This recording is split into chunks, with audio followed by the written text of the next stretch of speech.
Suppose I told you today that you can read anyone's mind in an instant, without them uttering a single word. This isn't magic or illusions, but the power to recognize the underlying patterns of human action. Picture yourself entering a room and instantly knowing who is self-assured, who is insecure, who is faking it, and who is real, without a single word being uttered. This isn't a superpower. It is an ancient ability mastered by philosophers, warriors, and leaders throughout history. And today, I am going to teach you how to tap into it.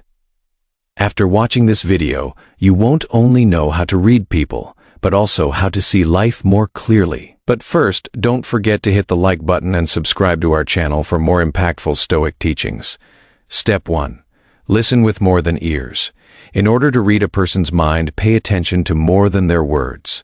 Note the pauses, the hesitations, the tone. Human beings communicate more through silence than through words. A shaking hand, evasive eyes, or an evaded question. All of these are pages of the book of the soul. The Stoic Epictetus used to say, "We have 2 ears and 1 mouth, so that we may listen twice as much as we speak." Consider a mother who knows her child is hurting without anything being said. The child may insist, "I'm fine." But the lowered gaze or the tremble in the voice tells the real story. Cultivate the art of attentive silence. Let people reveal themselves. Because in stillness, their inner world rises to the surface. Step 2. Choose empathy over judgment. Reading minds isn't about exposing flaws. It's about understanding suffering. Every harsh word hides insecurity. Every arrogant act hides fear. When you respond to anger with interest rather than revenge, you cut through the facade and glimpse what is really there. A Roman soldier spat at Epictetus and ridiculed his limp, which was the product of slavery. Undeterred, the philosopher responded, "You ridicule me because of my body, but you do not observe that you yourself are maimed in your mind." Consider a stranger yelling at you in traffic. Rather than responding, step back and ask yourself, what storm must this person be carrying? And suddenly you no longer see an enemy. You see another human struggling with pain. Treat people kindly. Judgment shuts every heart, but empathy opens it. Step 3. Study human nature.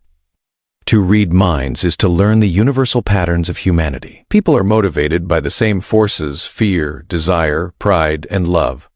When you learn about these forces, you don't perceive anything random anymore, but currents you can anticipate.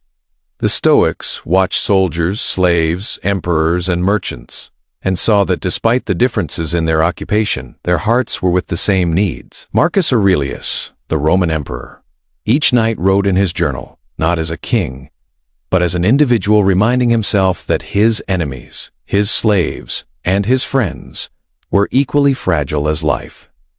Study history, learn about people, note their weaknesses.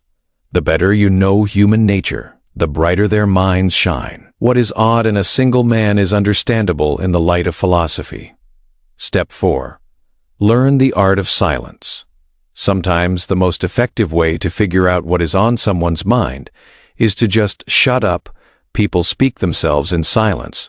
Back away, and they fill the space with truth. Socrates was renowned for asking questions and then waiting, because in the silence between, people unfolded their hidden thoughts and said more than they ever meant to.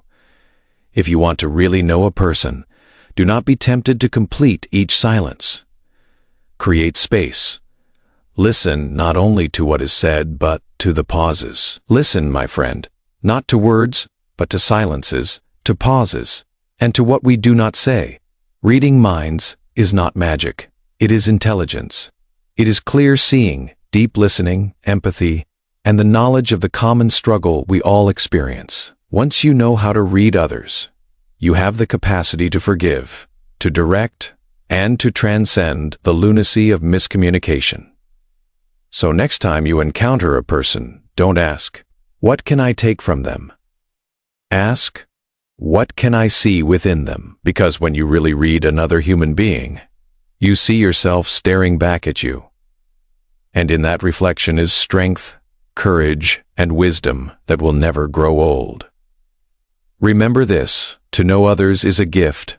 To know yourself is freedom.